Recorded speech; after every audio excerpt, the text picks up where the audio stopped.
viewers, welcome again to a special lecture on Earth Day 2022. In my previous interaction with you, I had discussed the genesis of Earth Day with you. I had also mentioned about the 5 programs listed for action this year under the theme Invest Our Planet. Before discussing the programs on this year's Earth Day, I wish to share with you our own perception regarding our Mother Earth. World's most ancient collection of sacred texts, the Vedas, have given special emphasis to the theme of love for Mother Earth and ecology. The Atharvaveda highlights this ecological theme so very clearly by stating, and I quote, "Mother Bhumi, may whatever I dig from you grows back again quickly, and may we not injure you by our labor." Unquote. They are hymns to Mother Earth, Bhumi Sukta, and I quote, "Earth in which the seas, the rivers, and many waters lie, from which arise foods and the fields of grain, abode to all that breathes and moves, may she confer on us her finest yield." Unquote. Bhumi Devi is our sacred goddess Mother Earth.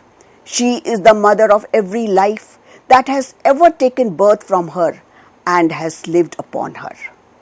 Our religion provides us with the spiritual and philosophical tools for a deep ecological approach that acknowledges and worships the inseparable nature of divinity and Mother Nature. The epitome of forbearance, compassion, and patience, she holds us and carries our weight on our evolutionary journey. Gaia is the goddess Mother Earth in Greek mythology.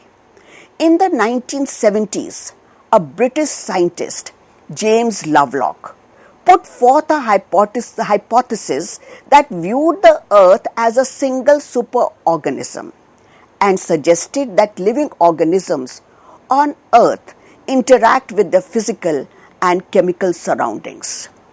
This forms a synergizing and self-regulatory complex system that co-evolves life on Earth. He named it as the Gaia hypothesis. James Hutton, father of geology, also considers Earth as a superorganism with a distinct physiology. Much like the human body and its various systems that work interdependently, the Earth too functions like a single organism. Hutton drew a parallel between Harvey's theory of circulation of blood in our body and Earth's nutrient and water cycles.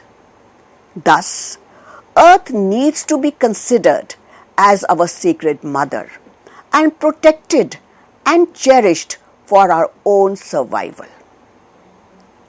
Let me now share with you some of the programs planned on this year's Earth Day.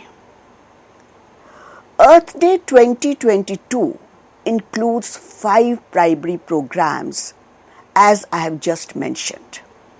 The Great Global Cleanup, the second being the Sustainable Fashion, the third one is Climate and Environmental Literacy, the fourth is the Canopy Project, and the fifth is the fourth Food and Environment and the Global Earth Challenge. So what is the need for the Great Global Cleanup? You know that we are littering our waste all over Earth, whether it be land, water, or mountains. So the Great Cleanup, Global Cleanup is a worldwide campaign to remove billions of pieces of trash from neighborhoods, beaches, rivers, lakes, trails, and parks. What does this lead to? It leads to reducing waste and plastic pollution, improving habitats, and preventing harm to wildlife and humans. As you can see on your screens, there are different types of waste. Domestic waste, which also includes sewage, industrial waste, agricultural waste, medicinal waste, nuclear waste. So we have to handle this waste very carefully. As you can see on your screens, this is one campaign which is the world campaign to clean the world's largest beach clean operation at Warsaw, Mumbai. What is the reason for carrying out such endeavors at all the coasts or of the oceans in the world? It is not only concentrated to Warsaw, Mumbai or any other beach in India. The scenario is same all over the world.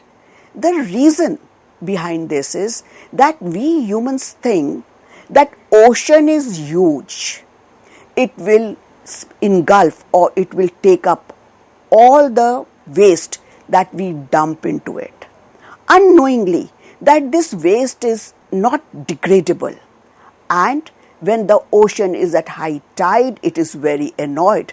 It throws all the waste on the beaches, with the result that our beaches are littered with this waste. We have not even left the mountains alone. When we go to the mountains to enjoy their beauty, but we are so self-centered and we do not want to take the pain to dispose of waste properly. What we do, we have our food, we drink, and we litter the mountains with plastic bottles, glass bottles, thereby damaging the entire ecosystem, the entire ecology of the land, ocean, and the mountains. Now let us discuss some statistics. If we think of urban India generates 72 million tons of trash annually. Delhi alone produces more than 3.3 million tons of waste, which gets accumulated in form of landfill mountains. And you can see on your screens that these landfill mountains are a very ugly sight and on the whole landscape of earth. It is not only in Delhi that we have this landfill areas, it is again all over the world that we are generating so much of waste that we have no area where we can dispose it of. So what are we doing? We are making these landfill areas. And what is the result of this? When we are making these landfill areas, there may be some toxic substances also, toxic chemicals also, which leach from here and they go into water. So what is happening? Our water bodies, soil, everything is being polluted, and you please remember, what you give, get backs. That is, every action has a reverse result. So what happens is, when we are doing this, we are putting all these toxic substances in land and water. Mother Earth is going to give us back with vengeance. So we have to be very careful as to how we dispose our waste. The second issue that was taken up on this Earth's Day 2022 is that of sustainable fashion. We are all very fashionable, we are very fashion conscious. And with changing lifestyles and seasons, new fashion trends emerge periodically. When I say periodically, what I mean is at least 4 times in an year. We have heard of summer, spring, autumn, and winter festivals, where new fashions are introduced every season. And each one of us enjoys wearing the latest trends and styles. So there is no harm in it. But when the outfits are not trendy anymore, or when you grow out of them, we have only 2 options. In many families, clothes usually get passed on to a younger siblings, which is a very good option. But unfortunately, this is not always the case, as most of the fabric waste is often discarded as trash and possesses a hazard. You will be shocked to know that fashion industries contribute a lot to this trash, contributing over 8% of total greenhouse emissions during the process of manufacturing, transporting and disposing of the garments which they change every 3 months. So now we have to look for a clothing supply, or we have to look for an alternative which will be sustainable. And when will a clothing chain become sustainable? When the clothing supply chain is ecologically and socially responsible for its action, then that clothing chain will be called sustainable, or it is eco-friendly, and the fashion will be called as sustainable fashion. On your screens you can see women wearing beautiful clothes which are having beautiful colors, green, orange, blue. But what does this process involve? Have we wondered? It involves dyeing, and in dyeing we are using chemicals. The excess of chemicals are washed away in the wastewater. And where do they go? They again land up in main water streams, or they may even go into the soil, polluting again water and soil again. So now the idea for the fashion industry is also that they should shift from using ecologically hazardous materials and mechanisms to environmental friendly, which will be gentle to our earth. So the idea to shift the industry and consumers away from the fast fashion model and move towards sustainable practices in sourcing, production, distribution, marketing and consumption is the need of the day. Nowadays, about 60% of the fibers are synthetic and are made from fossil fuels. These are hard to decay. So fabrics which are durable and antibacterial like hemp and banana are gaining popularity and replacing fibers like synthetics which are obtained from fossil fuels. And these are the fabrics which we are obtaining from hemp and banana are biodegradable, whereas the fibers which are synthetic, they are non-biodegradable. They are hard to decay. So we should not use synthetic fibers. So what are we going to do now? So the first option that we have to maintain sustainable fashion is that we should switch from synthetic fabrics to organic fabrics like banana and hemp. We can also switch on to the materials like mulberry. We can use mulberry for making fabrics which are easily degradable. So what are we going to do now? We have to use some sustainable fashions have to be employed in our daily life. The first of them which I would like to advocate is use of herbal dyes to pigment clothing instead of using chemical dyes, because herbal dyes are biodegradable whereas chemical dyes are non-biodegradable. Then we can recycle the wastewater in the process of dyeing, that is, we can use that water again and again. Making use of recycled packaging and recycling of the leftover fabric waste and weaving of hand-spun home fabrics. So if we are using hand-spun home fabrics, we will be using more of mechanical instruments, and we will be saving on energy. And this will definitely help our energy system. So that means when we are talking of sustainable fashion, we shall switch to such fabrics which are biodegradable, and we should use such processes which are friendly to the environment, and hence preserve our Mother Earth. The third very important factor is conservation and restoration. You know, man in his greed for land is just cutting trees. That is, it is leading to vast deforestation. So to improve that, a canopy project has been initiated to improve our shared environment by planting trees across the globe to enhance the tree canopy and forest.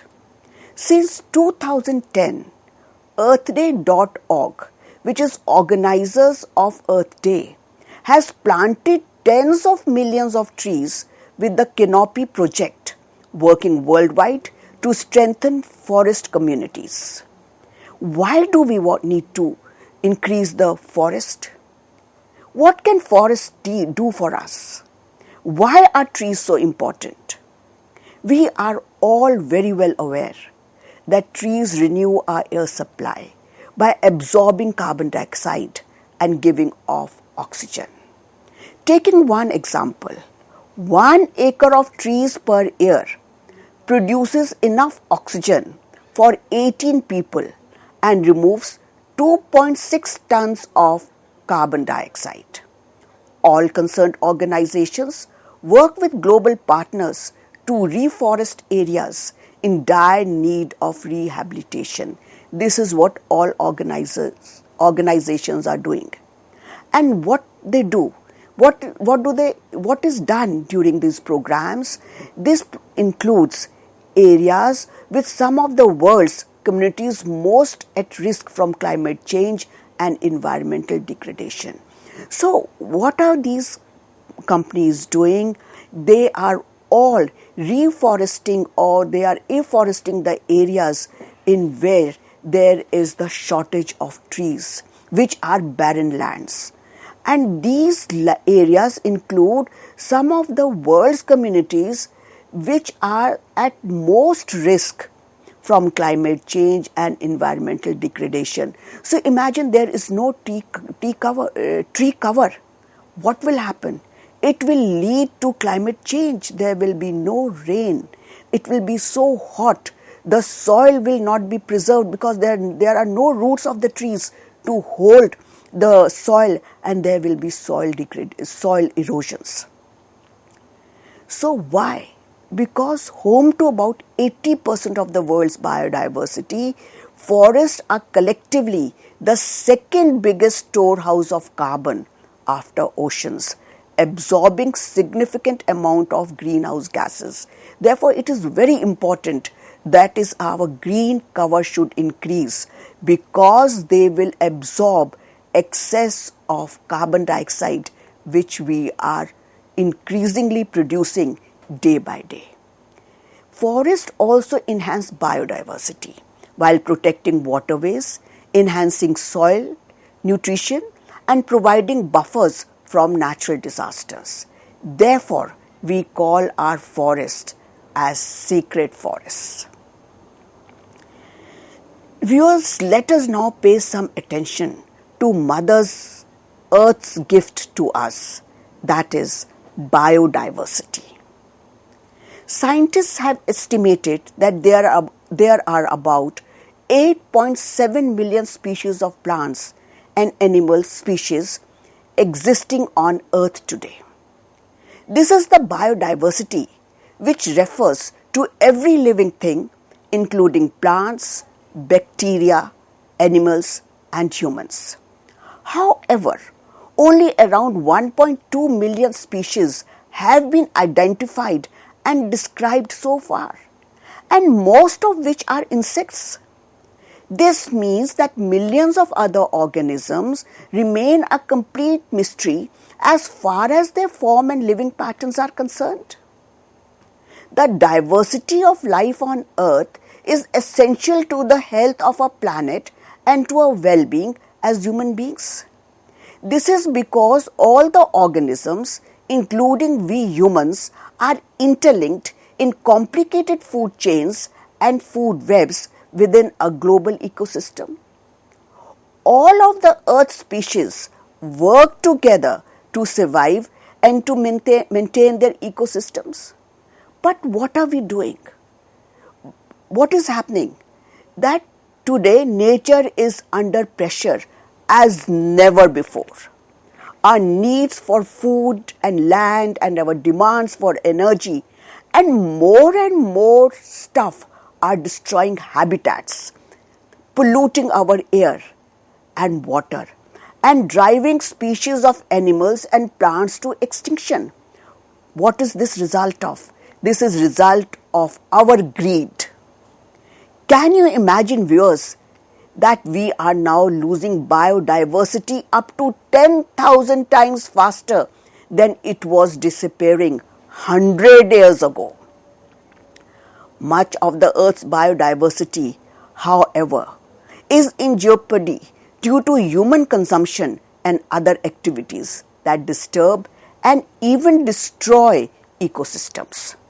Pollution, climate change, population growth are all threats to biodiversity.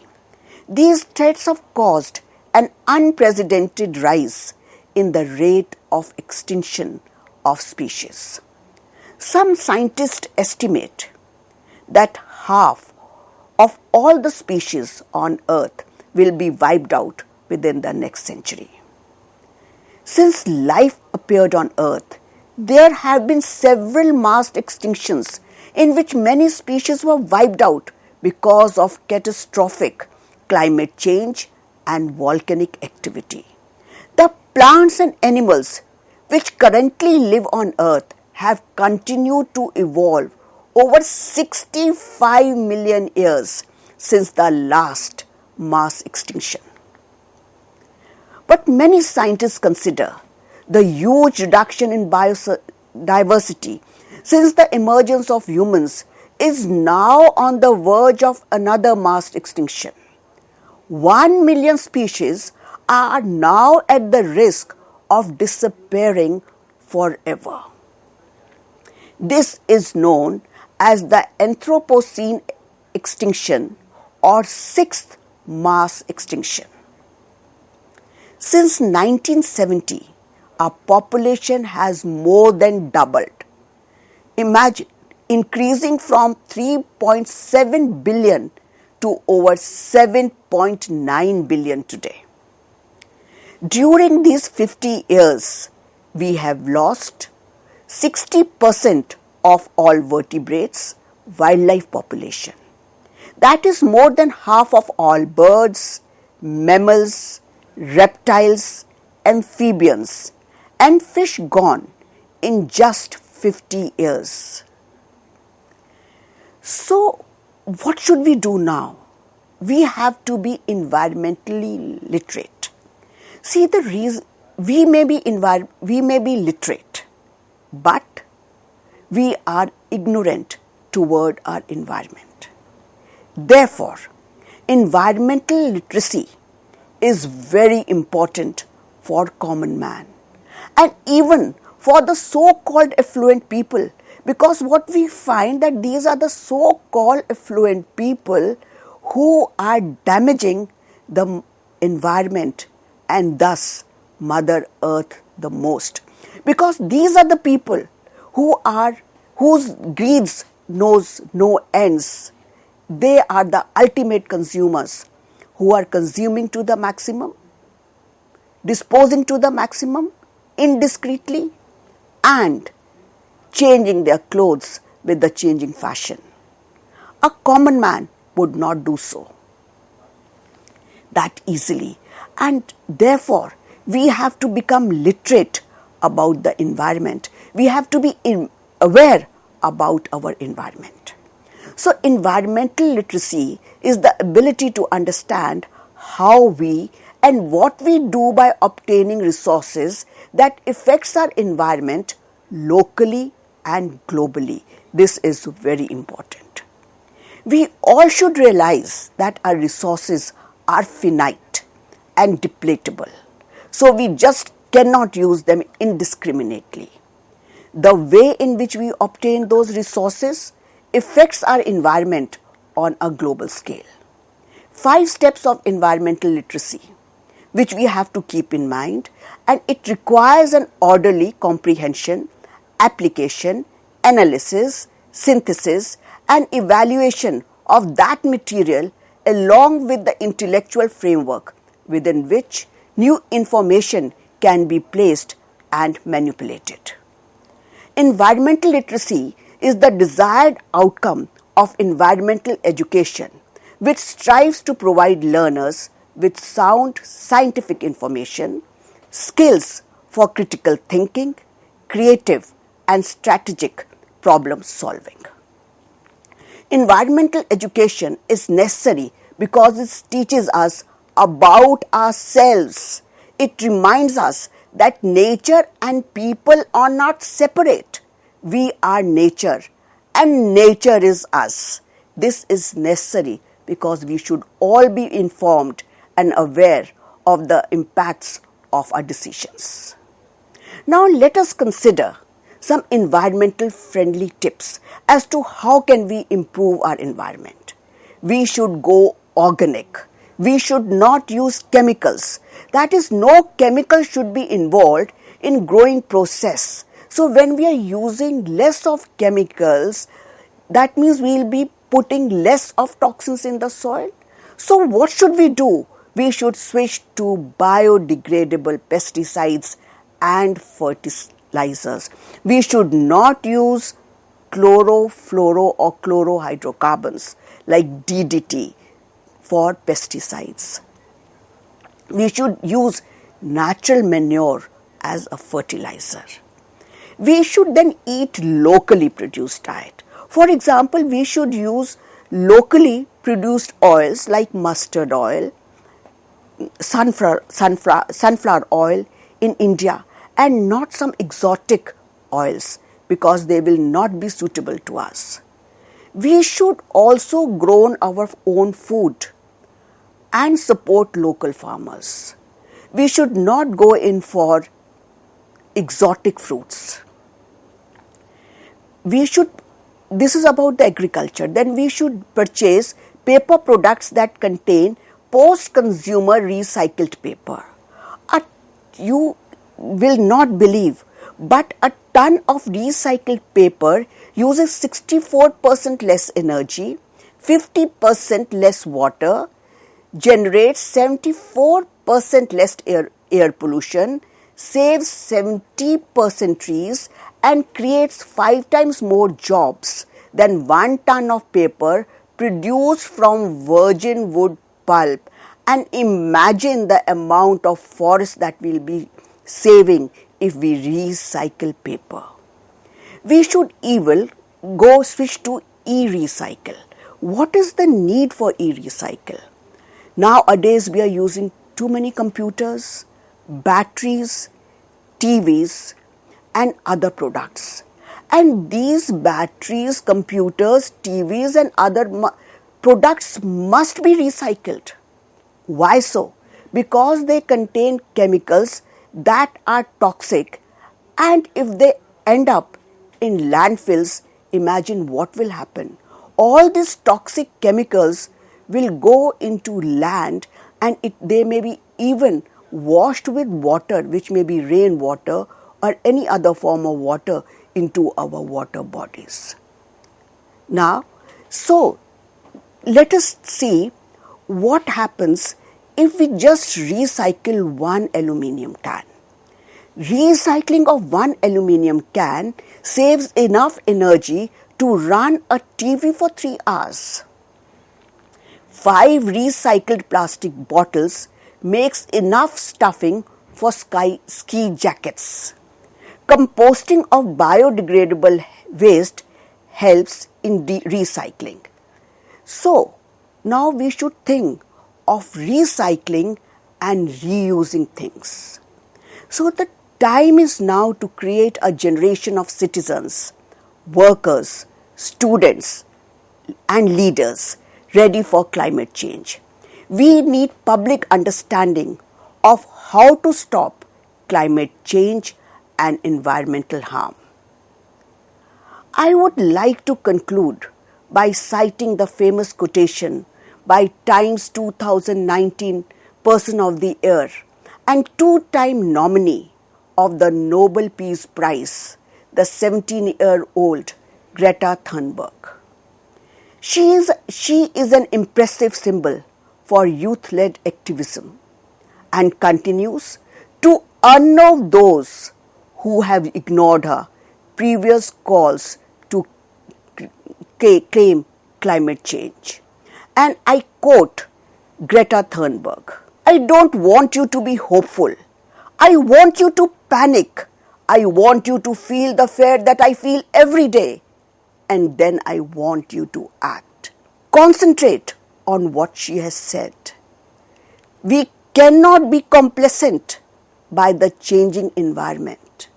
We are hearing of environmental disasters every day. We are facing the wrath of Mother Earth. Be afraid, feel that fear, and then act. What will happen to our future generation? So, we should not only remember Earth on Earth Day. We should remember Earth every day. And we should celebrate Earth Day every day. Because it is the Earth Day that reminds all of us once again that it is time to act. So we should not remind ourselves only on the Earth Day that we have to change. Every day should emphasize, should hammer into us that it is time to change. Because we have already reached a state of now or never. Thank you.